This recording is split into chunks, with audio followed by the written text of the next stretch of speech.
shows for free a week. But if you want to support the channel, there are a few ways of doing it.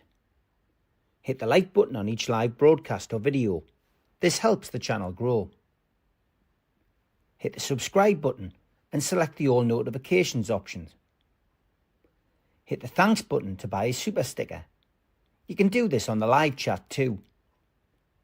You can also join our Patreon page or buy us a coffee at the link in all of our video descriptions below.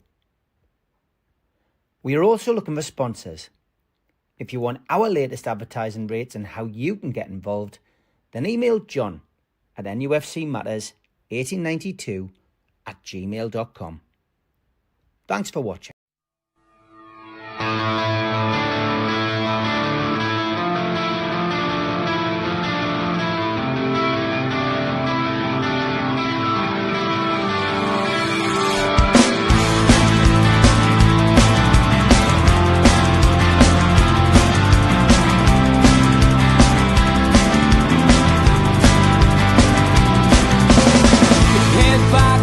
Critics attack. It feels like I've been talking to myself again. But it's the only way you're ever gonna learn. You look back and it's all in the past. I'm dwelling on the thoughts I cannot say to you. If I don't say the words, then maybe it's not true. And it feels alright when they come and say to you, you're the only thing that makes us all believe. Good evening, welcome to NUFC Matters. It is Ask George. Good evening, George. How are you? Hi, Steve. Fine, thank you. Good to see you. And somebody in the chat already saying, has George sobered up? Paul Davison. Well, despite what the pictures might show, the consumption of Malverno was split more evenly between 3 than it was again between 4, I can assure you. But I can understand why the lads like it. It's a nice, refreshing taste for a red. Reds can be hard to get used to, but that Malverno was, I can see why the lads like it, put it that way. Good stuff. Good day out, and everybody had a good time. So thank you, everybody who continues to make donations in the chat over the course of the 12 months. And we usually have a summer get together and a Christmas get together. So it was nice for us to spend a bit of time and chew the fat, and it was an enjoyable afternoon. We can't start tonight's program, of course, without mentioning those heartbreaking news stories that have been circulating around the world about Diogo Jota, Liverpool's player who passed away alongside his brother in a tragic accident earlier today. Lots of videos circulating and images circulating, which shows you that really he never stood a chance, or his brother stood a chance. And sounds like a tragic accident. I mean, obviously there'll be a full investigation, I'm sure, into it. But as everybody else has done, our thoughts, of course, with the family that he leaves behind. Yeah. I mean, tragic events, George. Well, puts it into perspective, doesn't it? You've got the world at your feet in your profession, which he had. All the money in the world that he could want at the moment, and probably going to get a lot more. And one single act of fate, let's hope it's an act of fate, of a tyre blown out, and there's no world left. It's all gone, and everybody that's left behind's got to pick up the pieces, which is terrible. And as a football community, you can't help but feel sorry for Liverpool as well. I mean, he is an important player in their squad, and you could only feel sorry for them. It's this is not a time for them and us. It's a time for being collective and sharing those things that we can share together, as Newcastle fans have shared with the 97 all the years that's gone on in a proper way. So yeah, it just reminds you how fragile life can be. It doesn't matter whether you've got all the things in the world or nothing. That one slip can or one accident can turn it on its head. Yeah, certainly can. So as I say, our thoughts with Jota's family and Liverpool fans as well, who will be feeling it. We've lost some legends ourselves over the last few years, and it's never easy to come to terms with. It does feel, as one man said on the TV on Sky News, it does feel like losing somebody in the family. So yeah, awful day, awful news, and yeah, we hope that the family here can find some solace in the life that he lived, because he succeeded in the sport that he wanted to do that. Okay, let's move on. Plenty of questions have come in. We've had John Askew, mustn't be able to watch live tonight, so he's emailed his questions in, which you can do, of course, nufcmatterspodcast@gmail.com. John's questions then. First question was, is George concerned that with so many Premier League clubs owned by Americans, that there may be a little collision from time to time to maintain the status quo? It's not like we find it easy doing transfer business, for example, or am I being too cynical? No, I don't think you are, John. I think this, as the percentage of American owners goes up and up and up, and one more come up with the promoted clubs again, increasing the number again, and the influence, I think, is already sneaking in. This notion of interviewing people for everything. Get the camera in front of the substitute as soon as they're taken off, and all that kind of thing. What's next? Do you interview the bloke that's going to take a corner because we won a corner? Do you interview the penalty taker before he takes the penalty, or after he takes the penalty? You can see it coming. It's very, very much the way of American football and baseball, and every interruption they've got adverts and that sort of thing. They're the kind of things we've got to try and rail against. But as the percentage of American owners gets stronger, it's going to be difficult. I mean, they're already pushing, for example, to stop promotion and relegation in the Women's League, which is devastating. So it's a good reason to get our girls into the Premiership as quick as we can, because I think that'll happen. The way that they're sort of manipulating the women's game in a way, all this buying teams and all the rest of it sounds great, but it's wider than that. And as I say, already talking about, do they really need promotion and relegation? Well, again, that's a big American thing in all their sports. If people have a bad time, they just move the franchise to another city. I'd hate to see that happening in football. It would be dreadful. Okay, John's second question was, FFP, PSR, SDR, and all that is highly disrespected and rightly condemned in many footballing quarters, and clearly restrict our ability to move forward. We have the best owners out there, in my opinion, but does George think we need to be particularly patient when it comes to our progress? Mr. Al-Rahman has made it clear where he wants us, but it's likely to take a bit longer than we were anticipating. Are you confident we'll get there sooner or probably later? Well, the performance so far is that we get there sooner. We're barely 3 and a bit years into a 5-year plan. We've been in Europe for a second time. We've won a trophy, which we haven't done for 70 years. And we're a team to be reckoned with. Only Liverpool's won more games than Newcastle United last year, which is something to say.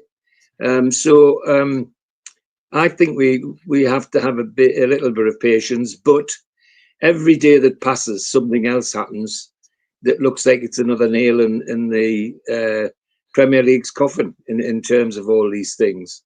I mean, yesterday there was this revelation that the independent tribunal have said that their valuation and sponsorship rules are unlawful. They've told Manchester City that they think their rules are, well, once professional people, particularly professional lawyers, start to say things like unlawful, then you've got to look at the parent body, and that's the Premier League. So I think with a bit of patience, it might fall on its face before we have to do anything. There is a little bit of me, and I think sometimes comes out in others on the platform that would just occasionally like to see us snap back a little bit. But again, I should temper that, having worked with Saudis over the years in my business, knowing how fixed they are and how to do things, and how they don't like being on the wrong side of right. and that will guide us and guide them. You know, they haven't made many mistakes. Look at some of the things that we have all seen. Look at the mess golf was in, for example, until Piff persuaded Amanda and her husband to go and sort it out. Something that hadn't been sorted out for nearly 3 years. Less than 2 weeks negotiation with Piff, and it was done. It was done. So, you know, yeah, I think with patience is the watchword. But the way things are being tumbling out of all this Manchester City stuff, etc., look to me very like the Premier League's in danger of falling apart, and the rules. I mean, how many rules is that now that's been declared unlawful? Not just wrong, but unlawful. And the top side of that for me is, with me legal head on, is that once you use that word, what's a civil offence now? If they make a mistake in the same area again, suddenly becomes a criminal offence. And I don't think Mr. Masters would look forward to going to Wormwood Scrubs. No, definitely not. Okay, John's final question was, if we win the Premier League in a game at St James's, is George likely to lose it and charge onto the pitch at full time and grab Eddie or one of the team like Stoko and Monty at Wembley in 73? If so, I'll see him there. I says, but to be serious, how will you and the rest of the fans react when we win the league? It will probably be the pinnacle. Oh, absolutely. Well, you know, I'm already smiling as broad as the Tyne Bridge from this season. So you can imagine what would happen to me if we actually won the title. And I've got to say, if I was near enough to the pitch, I wouldn't hesitate. But with my legs, I can't get down the bloody stairs to get near the pitch. But yes, I would celebrate it greatly. I mean, you know, behind me and Neil, we've got, I'm into 70 odd years of supporting, but before that, you know, uncles, father, grandfathers, all St James's Park mad.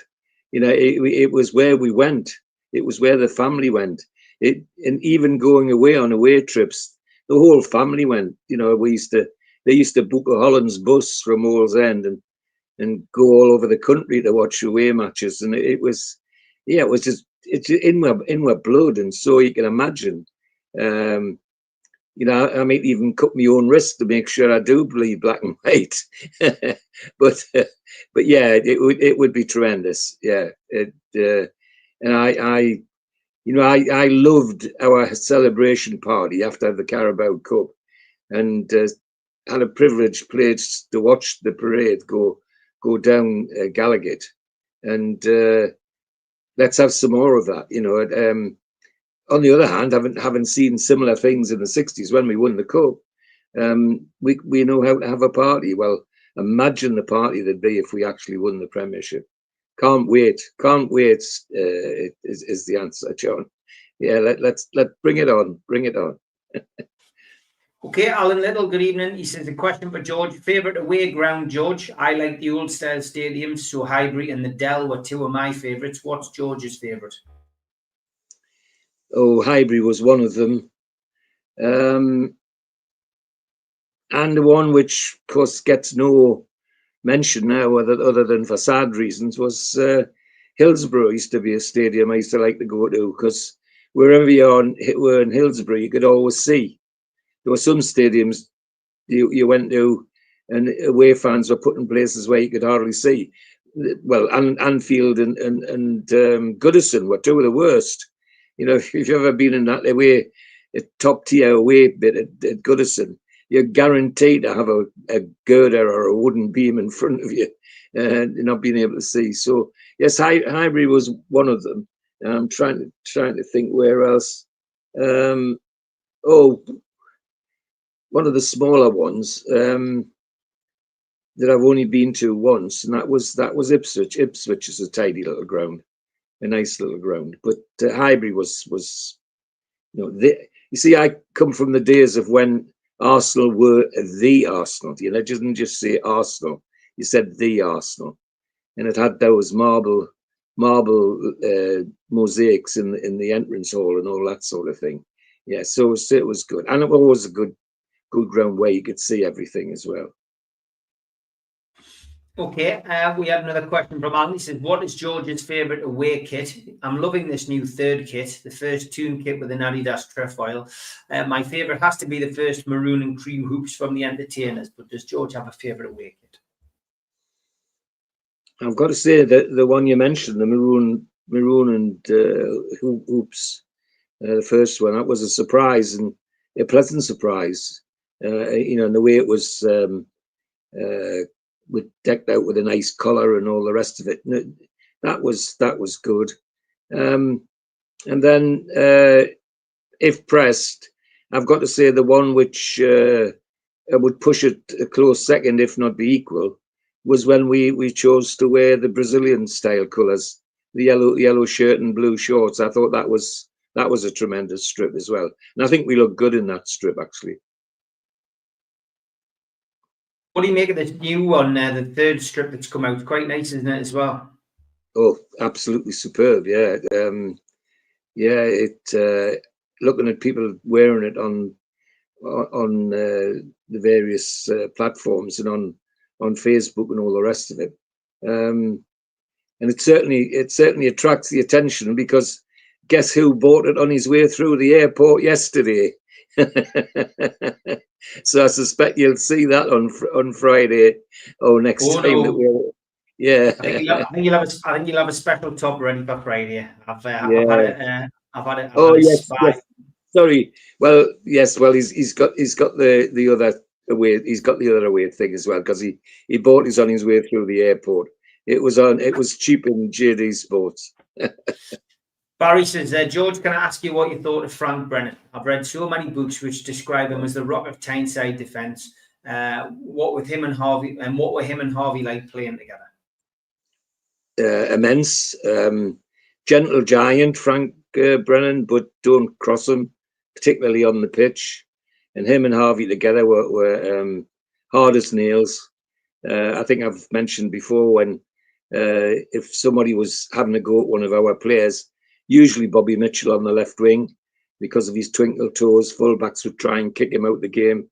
Well, after about a second kick, Joe Harvey would swap places with Bobby Mitchell for 5 minutes, and the fullback was limping by the time Joe Harvey went back to his position.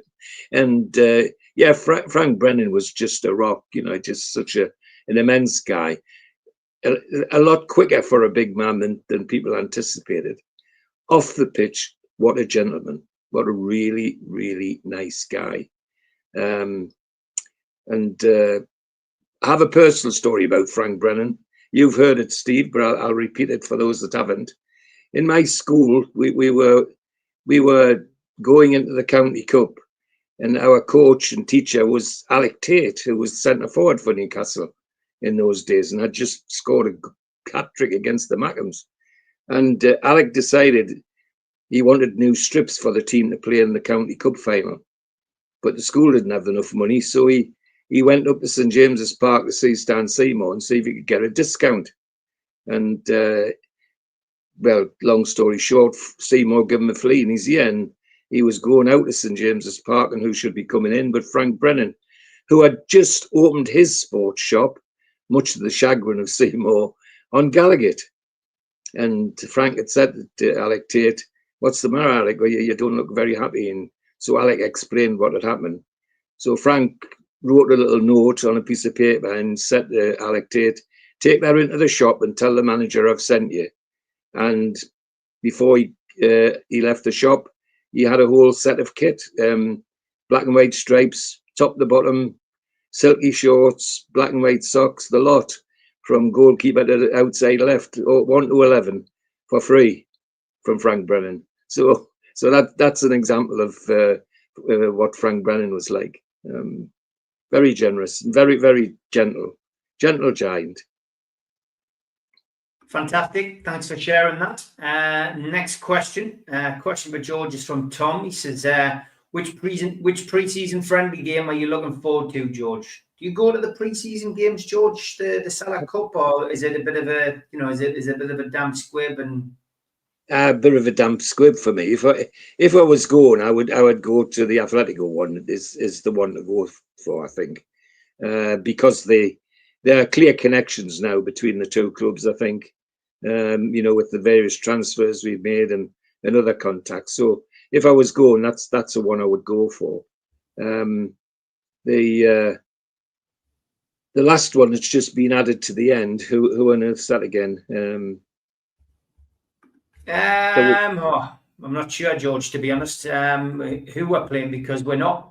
For me, I never go to the Salah Cup. I think it's Atletico Madrid and Espanyol, isn't it? Espanyol, yes. So Atletico Madrid would be the one if I was going. Yeah. Okay.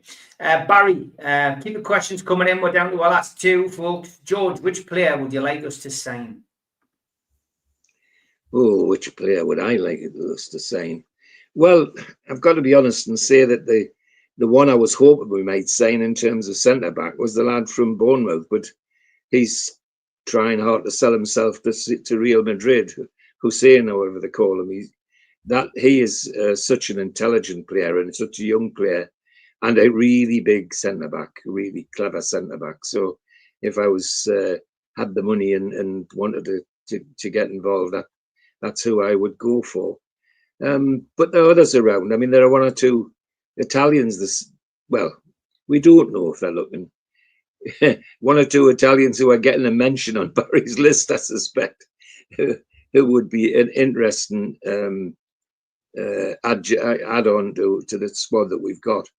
I mean, the players I want to sign are probably the ones that people don't hear about, the ones that Eddie will appear on the pitch with the scarf around and I can say, here he is. That they're the players I want to sign. All this clickbait stuff and half-hearted stuff from people who claim they know when they don't know is just a bore. It really is. But Hussein was the one player that's crossed my mind as someone I'd like to see in our team. Okay, George from Sefton Mag, do you think the membership scheme is working? Working for who, Sefton? I'm sorry. No, is the words I'd use is it fit for purpose? I'm struggling to find anybody who can write a paragraph and tell me why everybody should be members and what those that are members get out of it. Because it doesn't seem to me that it's I don't think it's a fair deal, to be perfectly honest. That's my honest opinion. So no, I don't think it's the way it's set up at the moment. It's fit for purpose, and don't get us started on ballots and things like that. I'll spend the next hour talking about that. So yeah, the honest answer is that I'm not sure it's fit for purpose. Okay, we've got a couple of questions there in the pipeline. We're going to have a quick ad break, get some more questions in so we can continue in the second half. Here's the ads. A big thanks to all our sponsors, Skips and Bins. You can find them at their website, skipsandbins.com. Contact them at www.skipsandbins.com/contact. Say hello to low-cost waste disposal with pay-as-you-go and contract waste management. A big thanks to Mr. Vicky Sauces, handmade in Cumbria. You can find them at their website, mrvickies.co.uk, email info@mrvickies.co.uk, or telephone 01768 210 102. Thanks to our fanzine sponsor, United Group Travel. There are no strangers on our tours, just friends you haven't met yet. 2-crew driver and courier, local family company, 3-star plus quality hotels and no interchanges. Hot and cold snacks and drinks available on the coach. All excursions included. Their website, unitedgrouptravel.com, email beverly.ugtl@gmail.com, telephone 01670 632 460 or 0791 666 4174. Just £30 per person deposit. Thanks to Media Arts for all the help with the technical side of things. And if you like listening to us as a podcast, you can go to Sports Social Podcast Network or to iTunes, Spotify, or other podcast providers. If you want to support the show, then hit the subscribe button. It's free. We do 7 shows a week. Hit the little thumb up under the video, which is the like button, or click share to share to your social media. You can also join the channel on YouTube by hitting the join button for as little as $1.99 a month. If you want to become an NUFC Matters member, you can go to nufcmatterspodcast.co.uk. It's a £25 one-off fee. You get your pen, you get your badge, a key ring, you get your beer mat and your fridge magnet and your membership card, nufcmatterspodcast.co.uk for that. And we have an event early next year, 13th of February 2026, an evening with Beardsley, Waddle and Gascoigne takes place at the Tyne Theatre and Opera House.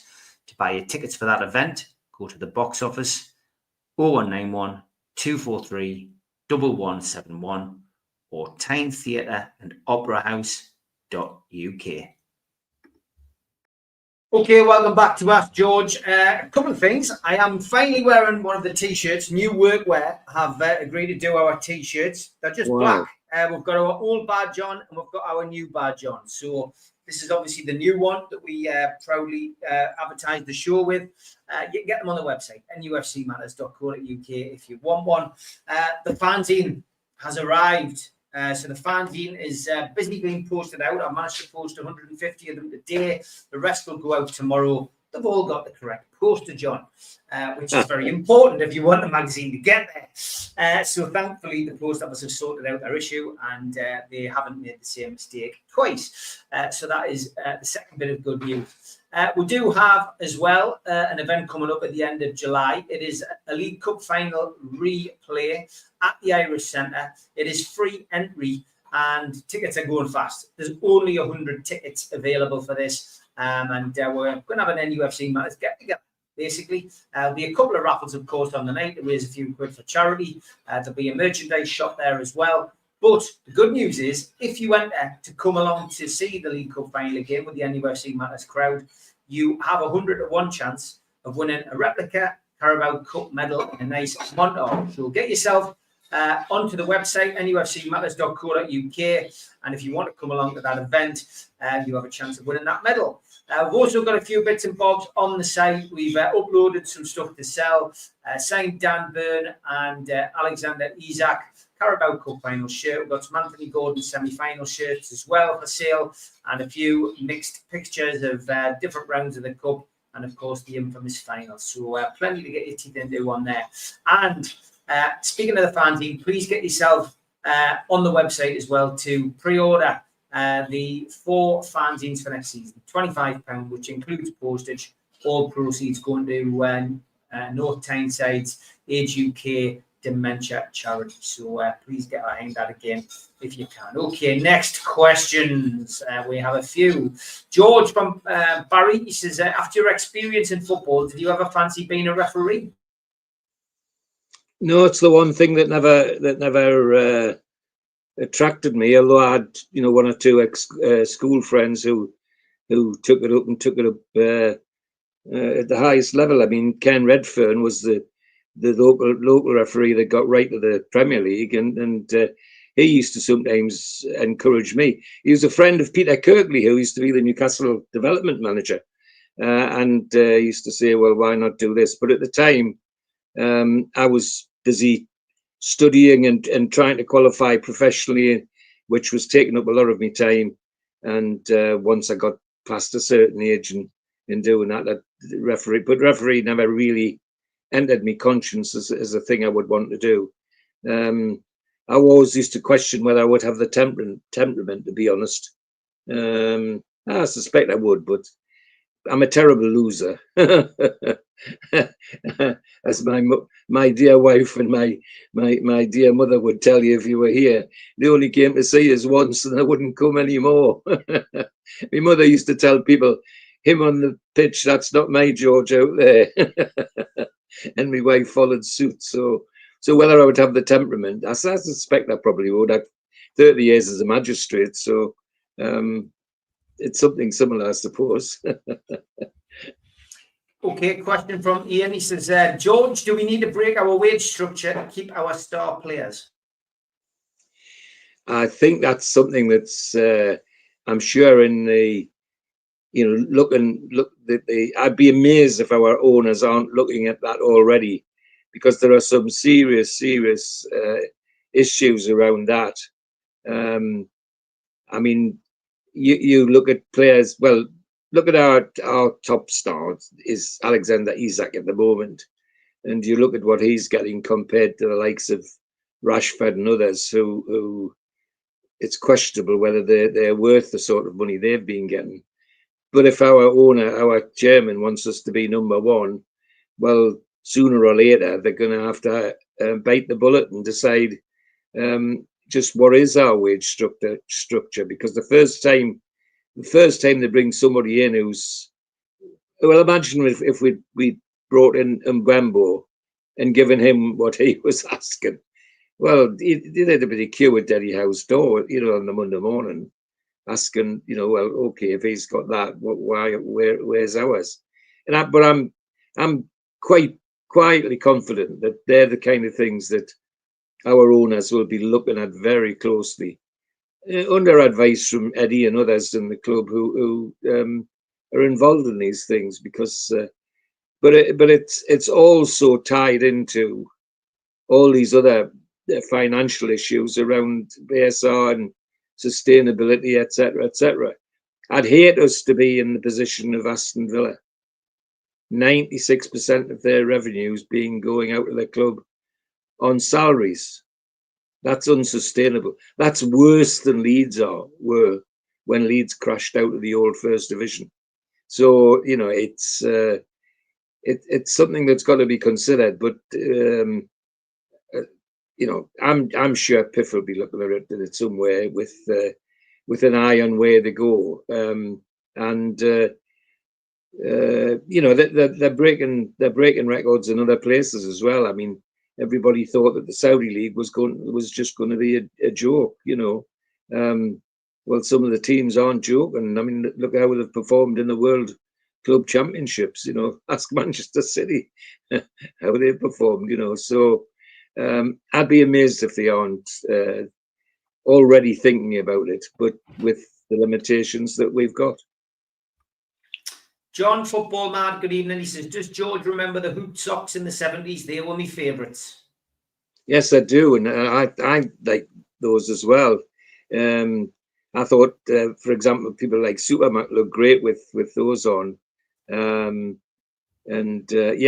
thought they were a good addition to the strip, but I've in my time we had the Charlie Mitten strip, the strip with the white socks with a black and white striped top, which looked unusual and great, but because knitting in those days couldn't do the top all and the leg all in one, they used to make a join, and when you tied your tires up to keep your socks up, if you hit that join, it used to knacker your leg. You used to get a red ring around your leg, which itched for bloody days afterwards. So they weren't very comfortable. And the shorts of that strip were real short continental shorts with a white ring round the bottom of the leg. The strip was a beautiful strip, and it very like some of the modern strips actually, with the nice V-neck. But I did like those. Socks with the rings around. I thought, Supermac and the lads looked quite smart in them. Jimmy Smith as well. Okay. Tom says, George, do you think they will ever get rid of PSR in the future?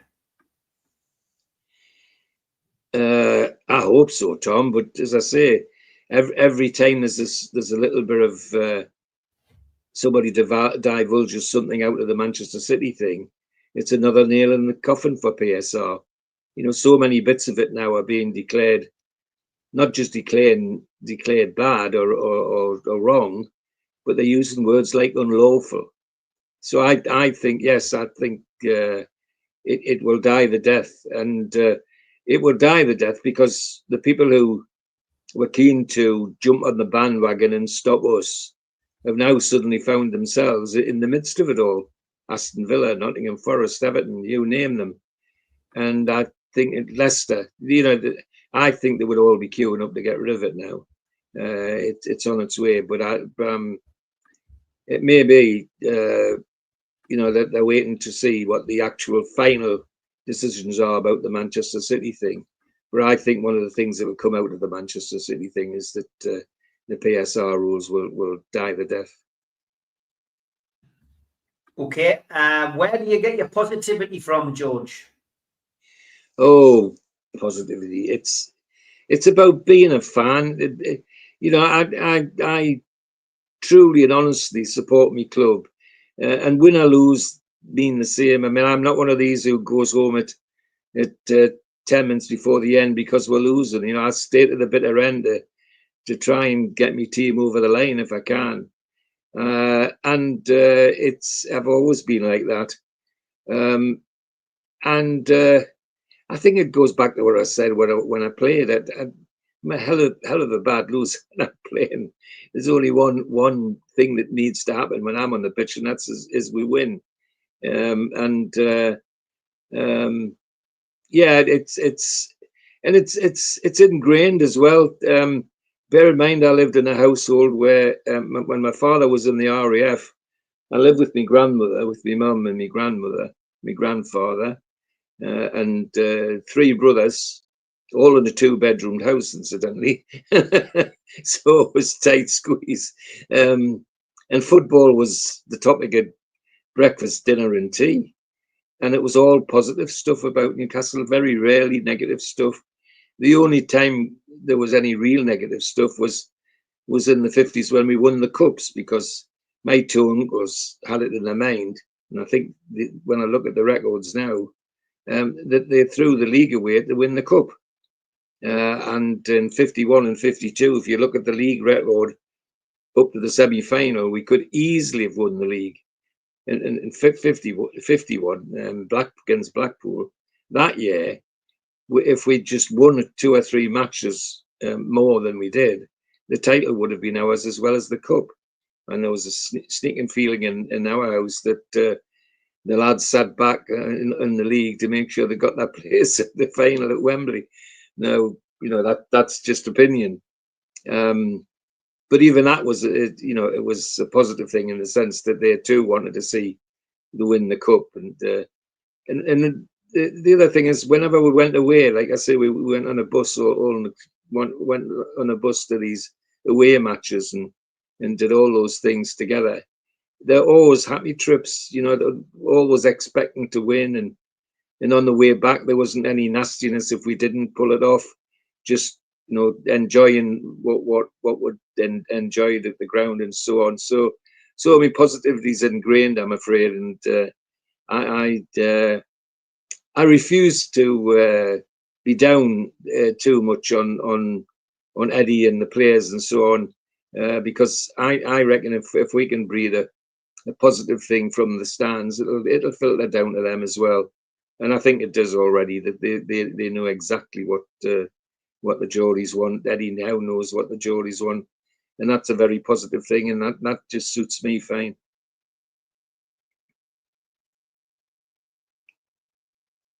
Stephen Kennedy says, tell George he was looking dapper on Friday night. And he says, I've just got in. I was wondering if George thinks the lack of sporting director is slowing down our search for players. We are working short-handed now, and Eddie can only do so much. Well, I don't know. See, I understand. That's a difficult one. It depends who the sporting director is. I mean, we had a sporting director for a while, 2 sporting directors who was supposed to be the best in the business. And I'm struggling to find what either of them did really remarkably well to attract all the attention. Got to give Mitchell his due. We've got lots of younger players who suddenly appeared at the club who are knocking spots off everybody else at under 21 level and younger, under 18. But the first one, the one that beetled off to Manchester United, apart from his involvement in the Tonali transfer, I struggle to find out what he did. Because all the other transfers in were Eddie, and that's who we've got doing it now. You know, so if it isn't working well, Eddie's got to answer the questions, nobody else. But I don't think particularly. It would have to depend on who the sporting director was, is what I'm trying to say. If we can get somebody who works hand in hand and has the right sort of working ethic that suits Eddie Howe, then we could be on a winner. But at the moment, doing that's not going to be very, very easy. So I don't think it's particularly hampering things because Eddie knows what he wants and he needs to get on with it. Yes, but I don't think it's hampering us at any great deal. The position that bothers me more than that is the CEO, than sporting director, because some of the things that are misquoted, misread, misinterpreted in the press need the authority of a CEO saying, no, that's not Newcastle United, or yes, that's what we're doing. That's missing at the moment. The void that was left by Amanda, and that's not me saying I want Amanda back, because I don't. The other thing about me is you move on. If you sit and say what if you do now. Well, we can't afford to do now. We need to be busy. Yeah, Stephen's just concerned that if Eddie's got it all to do, then it's going to slow the job down, which I can understand. Darren says, hi lads, I thought we'd be pushing for a title challenge when we were supposed to be signing 3 to 4 top players, but at this current time, we've signed nobody. Where do you think we'll finish next season, George? It's always difficult to predict, isn't it, when we don't know what the team's going to be? Well, I was going to say, it's nigh impossible. And 2 or 3 signings could be the catalyst to get things going. I mean, I'm like some of the others. I want to see 4 or maybe 5 signings because I'm a greedy little duck. But it's even 3, but signings, decent signings, who are ready, first team ready is how I would put it. And if that happens, then sky's the limit. With just this tiny little bit of luck this year, we could have ended in 2nd place. And as I keep saying, we won more. Only Liverpool won more games than us.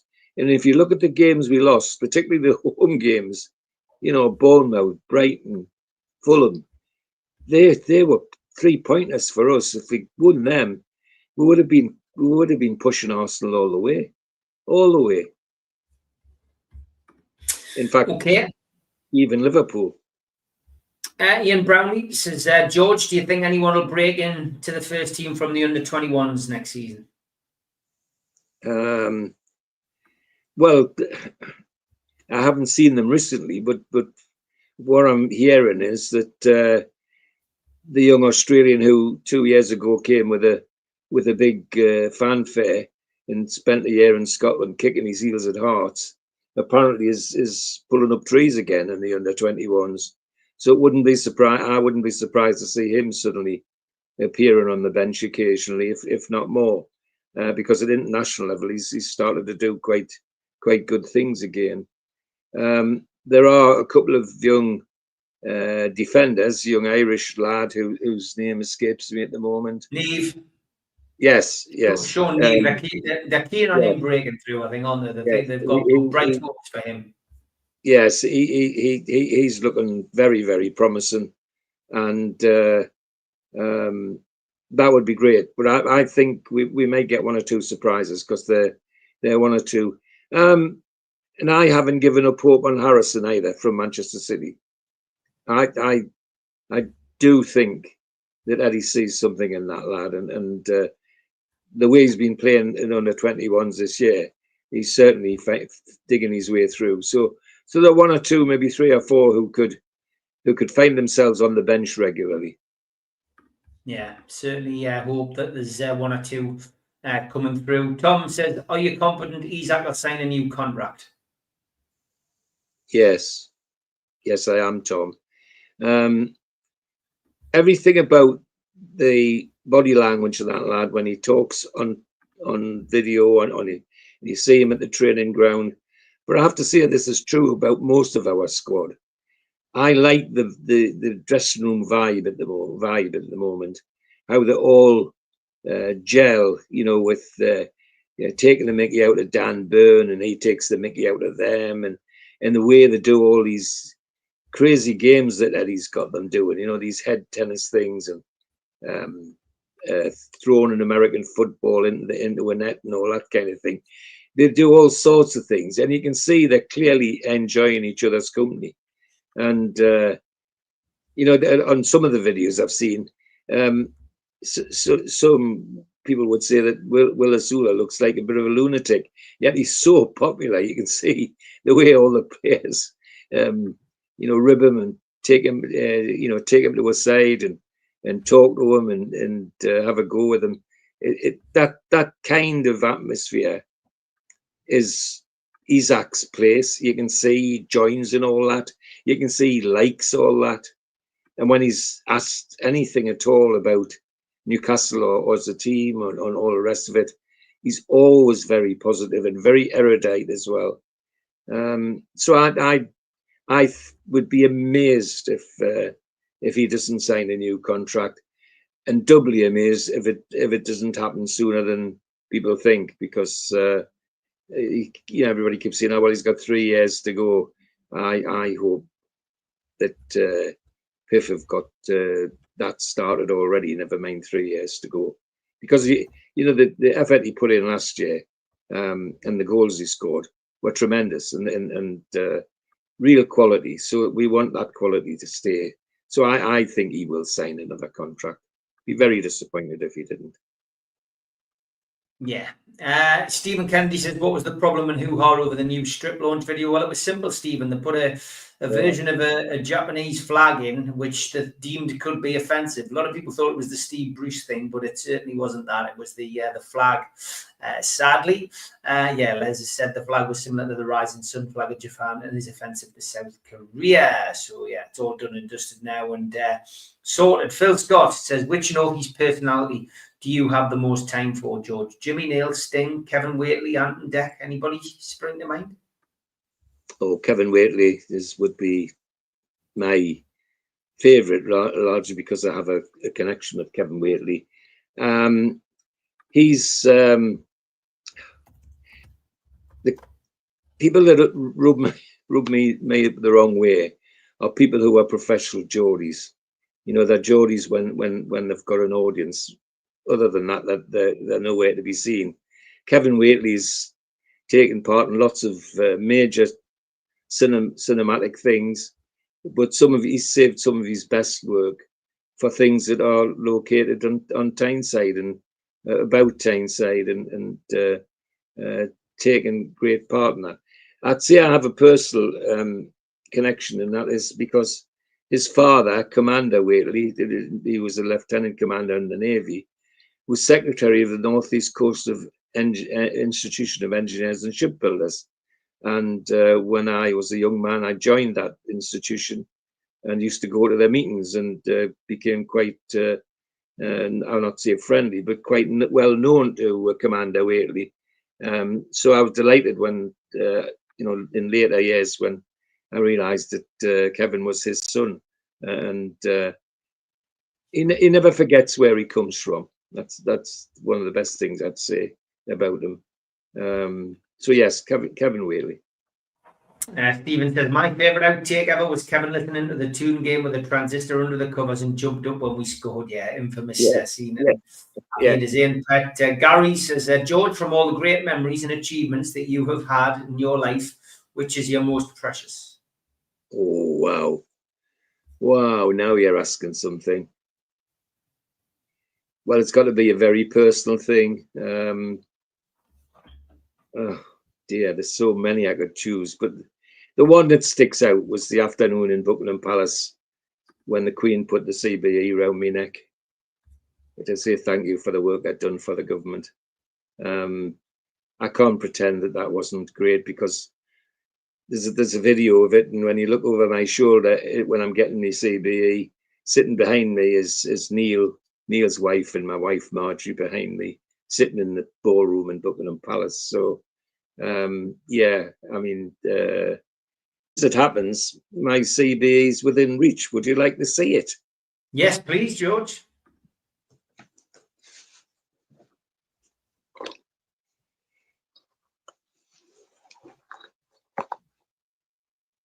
There you go, folks.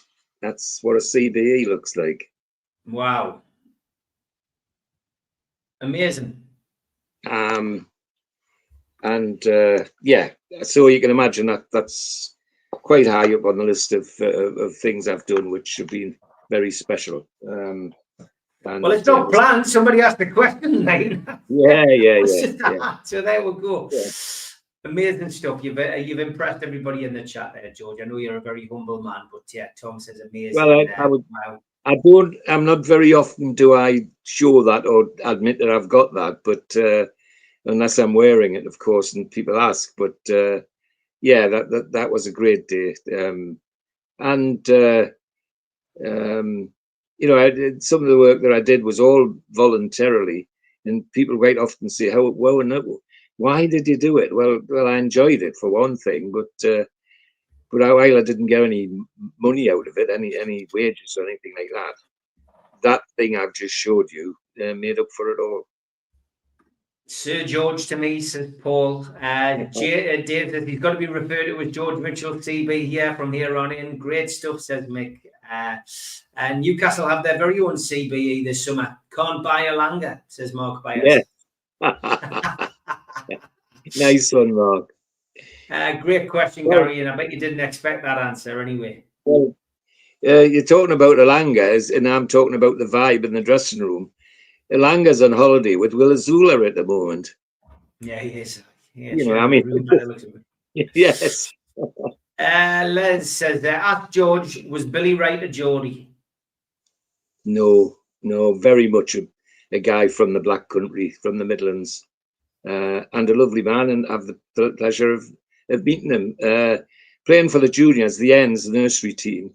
The black guy who organised it was Ted Hughes, was a manager of St Aloysius School, but he ran the nursery team. And if ever we were away somewhere and there was some dignitary in the crowd, Ted Hughes always used to try and manage to get them into the dressing room, either half time or after the match. And when we played a game in the Youth Cup at Wolves, he brought Billy Wright and his wife, Joy Beverley, the Beverley sisters, in the dressing room to say hello. And what a great guy. What a lovely man. Yeah. But he wasn't a Geordie. Definitely was Black Country. What should we do with the FAB to fix it, says Barry? Oh, stop and start again. Somebody needs to persuade somebody at PIF or in the club that it's not fit for purpose. It's as simple as that. You cannot, with the best will in the world, get an advisory board that's made up of hand-picked people, because that's what we've got. That's what we've got. There had to be some sort of election for that, serious election for that. Yeah. Otherwise, it's meaningless, and it's demonstrating the very fact it's meaningless at the moment. You know, I hardly hear anything. Well, how many times have any of you been contacted by the FAB? I certainly haven't. And I'm not saying they should be contacting me every day, but surely once or twice a season you should hear from them, you know. Mm-hmm. Okay. Yeah, good. I live my life believing that he was Geordie born and bred. Billy writes, there we go. So you've shattered the illusion about that. Do you believe in ghosts, George? Says Barry. Oh, any stories? Gracious. Well, I'll tell. Yeah. Whether I believe or not, make your own mind up. Since Marjorie passed, I've lived obviously on my own, and the two extra bedrooms in the house, I keep spick and span in case Neil comes and in case my granddaughter India comes, so that their bedrooms are already ready for me. And twice in the last year, every couple of days, I go in and I take the dust around and hoover the rooms to make sure they're ready if Neil comes or India comes. And a couple of times this year, I've gone in India's room and opened the door, and India's bed, the duvet has been turned back, and there's an impression in the pillow that somebody's been lying there. I'm not telling fibs. That twice that's happened. First time it was bad enough. I immediately rung Dubai and said, "Hey, what do you think of this?" And he just laughed. But and second time he just said, "Look, Dad, is anybody going to hurt you? I don't think so. Carry on." But whether I believe or not, well, I don't know. I think there's something out there that we don't know about. But what it is, I wouldn't venture. But that's a true story. That's happened twice this year. Barry also says, George, are you concerned at some stage you could be priced out of going to the match? I'm hoping prices will level off with the new ground, but who knows? Oh, I was honestly worried about it this year, Barry, because the Stuarts in Buy 1892 that we talked to, that we know, their forecasts of the price increase into Buy 1892 worried me greatly. And had it been as high as they'd suggested, I would have had to think twice. I'm being honest about that. And if you look at all the communications from the club asking what people want and where people want to go and all the rest of it, they're all for building seats that are right next to the dugout and all that sort of thing. We've now got corporate people who are paying 17.5 grand a game for seats. That's a lot of money, and sadly, it's the way it'll go. It's one of the things which a bigger stadium, for example, than the 75,000 we talk about, would actually ease things, because it would leave them some space to cope with fans from all quarters. But it's a good question, Barry. Yes, even this year I was hesitating that I might be able not be able to afford it, and I'm still nervous about that. And if it happens, it happens. Yeah. Okay, we have reached the end of the show. It's been an hour. Thank you to everybody watching on Twitter. We've got 886 people watching live tonight, and wow, 700 of you on Twitter. So thanks for joining us. If you enjoyed the show, we do 7 different shows a week. NUFC Matters, still the only podcast that does that. Please subscribe to the channel. You can find it, NUFC Matters, on YouTube. And our shows are often an hour long, but Friday night's always usually a 2-hour special with the Amigos. So we will be back as our usual Friday night slot, 5 o'clock with the Amigos. Saturday morning will be a very early start. We will be doing the professionals on Saturday morning, but it will be at 8:30. So I think a lot of you will probably have to catch up on that. But for now, George, thank you very much. And I'll see you tomorrow night for the Amigos. Yes, and thanks to everybody for watching in. I do appreciate it, and all the kind things people say when they see me at the match and helping at the food bank and all that sort of thing, and meeting in the Irish Centre. It is so worthwhile, believe you me. So thank you all very much indeed. Great stuff. Have a good evening. See you tomorrow, George. Take care. Okay, bye for now. Bye.